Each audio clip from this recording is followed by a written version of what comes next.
Ethiopia's Addis Ababa appears as a modern international city with the African Union headquarters, prompting some to call it the continent's diplomatic capital.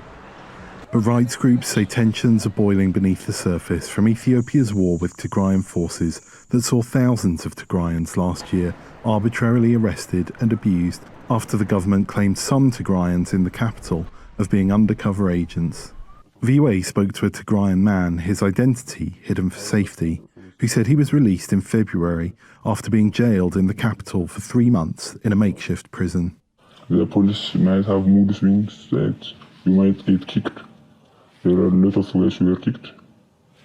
I personally also was kicked one day for doing nothing. I did nothing. I was about to take a shower.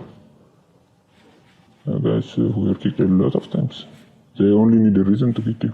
Rights groups like Amnesty International say ethnically motivated detentions increased days after the government declared a state of emergency in early November following threats by Tigrayan forces to attack the city. Samur, who declined to give his full name, says he fled to Uganda in March after being held for nearly 3 months in a prison in Addis Ababa. Astonishing, to learn that there were kids with us there. I specifically remember this kid. He was in grade 7. He barely began high school, and he wasn't even born in Tigray. His father is a Tigrayan, and his mother is not even Tigrayan. In May, the death in custody of a Tigrayan general and a former commander in the African Union mission in Somalia, General Gebremeddin Fikadu, sparked protests in the capital.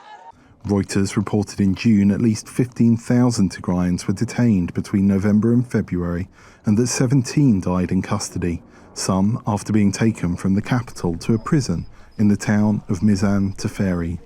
VOA spoke to another Tigrayan man, his identity also hidden, who recalls the state of inmates transferred from the Mizan Teferi prison to his prison.